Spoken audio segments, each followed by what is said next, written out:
2018 সালে বপন করেছিলাম বিধায় 2024 সালে এসে একটি সফল গণঅভ্যুত্থানের মাধ্যমে আমরা বিগত 17 বছরের ফ্যাসিস্ট দুঃশাসনকে বাংলাদেশ থেকে উদ্ধার করতে সম্মত হয়েছি।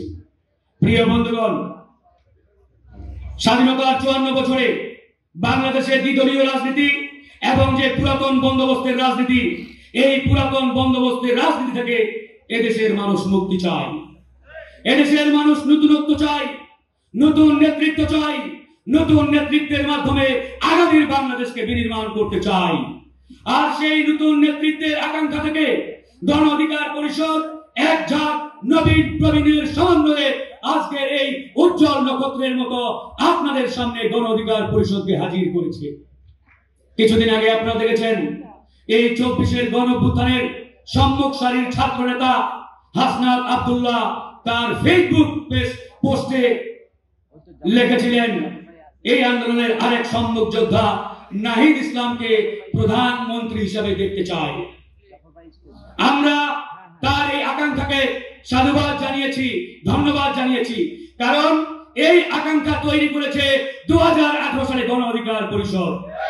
কারণ বিগত 54 বছরে সেই দুটো বড় রাজনৈতিক দলের নেতাদের বাইরে এদেশের গণমানুষ কিংবা এদেশের কৃষক, শ্রমিক, মেহনতি মানুষ প্রধানমন্ত্রী হবে এই চিন্তা কল্পনা কোন মানুষ করার কোন সুযোগ ছিল না। সেই চিন্তা, সেই স্বপ্ন দেখিয়েছে এদেশের গণমানুষের রাজনৈতিক দল গণ অধিকার পরিষদ।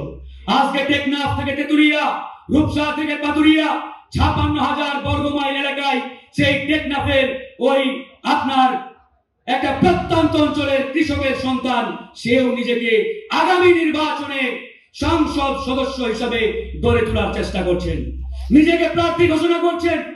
আপনি চোখ বন্ধ করে 2023 সালের আগে চিন্তা করেন তো, এই স্বপ্ন, এই ঘোষণা কিংবা এই চিন্তা অন্য কোন রাজনৈতিক দলের 100তম সারিতে যে নেতা রয়েছেন সে দেখার কোনো সুযোগ ছিল?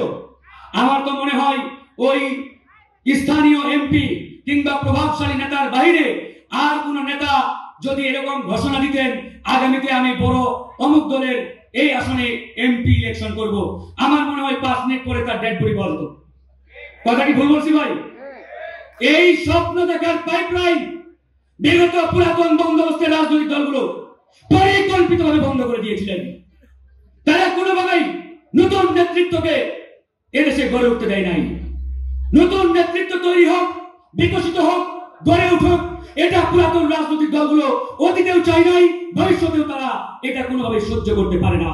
তাই আজকে 2018 সালের মাধ্যমে আমাদের এই অগ্রযাত্রা এবং উত্থানের মাধ্যমে সারা বাংলাদেশ ব্যাপী যখন আমাদের বিস্তৃতি, যখন আমাদের কার্যক্রম ব্যাপক দুর্বার গতিতে আমরা এগিয়ে নিচ্ছি, ঠিক তখনই তারা ষড়যন্ত্রের জাল ছড়িয়ে দিচ্ছে। আমাদের ডাকসুর ভিপি নুরুল হক নূর আমাদের এই গণ অধিকার পরিষদকে নিয়ে নানা রকম মুখরোচক খবর সংবাদ মাধ্যমে প্রচার হতেও আমরা দেখেছি।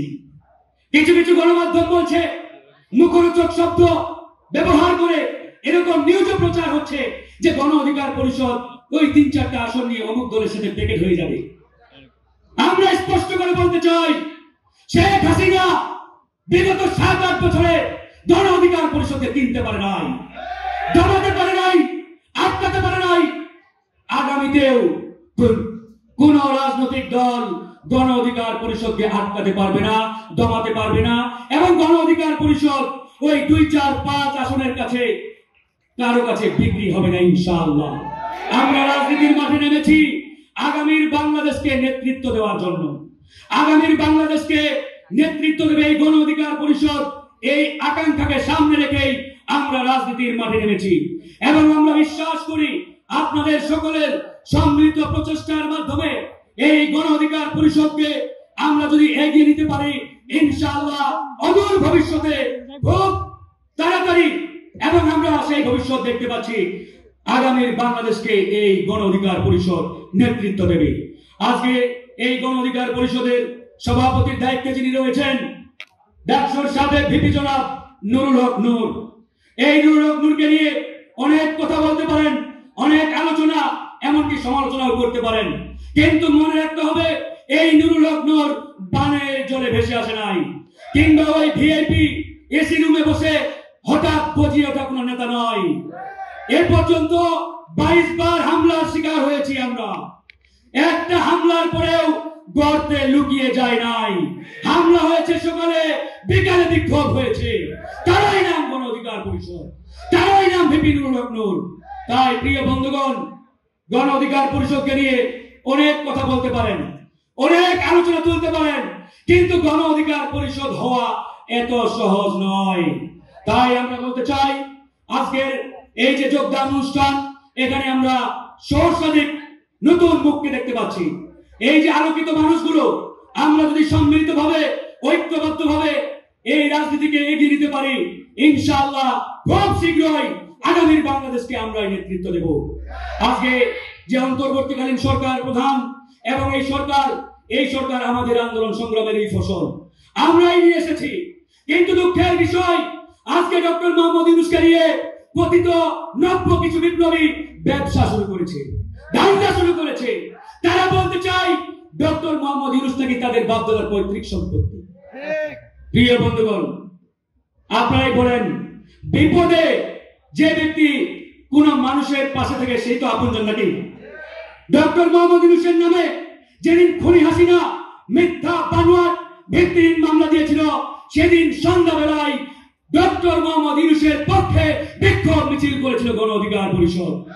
আর কোন সংগঠন, আর কোন ব্যক্তি, আর কোন দল ডক্টর মোহাম্মদ ইউনূসের পক্ষে সেদিন কথা বলার চেষ্টাও করে নাই। তো যাই হোক, এই কথাগুলো আপনাদের বোঝার স্বার্থে, জানার স্বার্থে আমরা বলছি। আজকে এই সরকার ক্ষমতায় রয়েছে, আমরা এই সবার আগে বলেছিলাম অন্তত পক্ষে প্রয়োজনীয় সংস্কার দরকার, তারপরে নির্বাচন।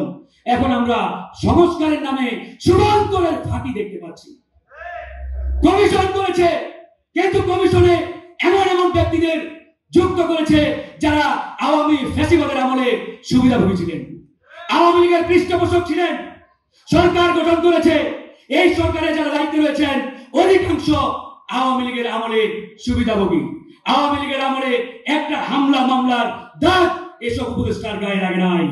তাই আমরা বলতে চাই, এই সরকার অতি দ্রুত প্রয়োজনীয় সংস্কার শেষ করে যাতে নির্বাচনের দিকে এগিয়ে যায়। আর একটি কথা বলে শেষ করব, আমরা এদেশের গণমানুষের আকাঙ্ক্ষাকে ধারণ করি। আমরা ধর্মীয় মূল্যবোধে বিশ্বাস করি এবং ধর্মীয় মূল্যবোধকে সামনে রাখতে চাই। আজকে সংস্কারের নামে তারা বহুত্ববাদকে সামনে আনতে চায়। এই বহুত্ববাদের মাধ্যমে তারা এদেশে সমকামিতা পূর্ণ প্রতিষ্ঠার চেষ্টা করছে, কিন্তু বাস্তবায়নের চেষ্টা করছে। ইনশাআল্লাহ গণ অধিকার পরিষদ একজন নেতা কর্মী বেঁচে থাকতে এই সমকামিতার নামে বহুত্ববাদকে বাস্তবায়ন হতে দেবে না। একবারই পরিষ্কার কথা, আওয়ামী লীগ নিষিদ্ধের প্রশ্নে সরকার নীরব ভূমিকা পালন করছে। আমরা গণ অধিকার পরিষদ স্পষ্ট করে বলে দিয়েছি, সংস্কারের শুরুটা হবে আওয়ামী লীগকে নিষিদ্ধের মাধ্যমে। উপরে উপরে আওয়ামী লীগ নিষিদ্ধ চাই, তলে তলে আওয়ামী লীগের পুনর্বাসন। এসব ধান্দাবাজি চলবে না। এসব ধান্দাবাজি চললে আমরা মাঠে নেমে আবারও আরেকটা গণঅভ্যুত্থান ঘটাবো ইনশাআল্লাহ। যাই হোক বন্ধুগণ, কথা বাড়াতে চাই না। আগামীর বাংলাদেশ গণ অধিকার পরিষদের বাংলাদেশ, আগামীর বাংলাদেশ তারুণ্যের বাংলাদেশ।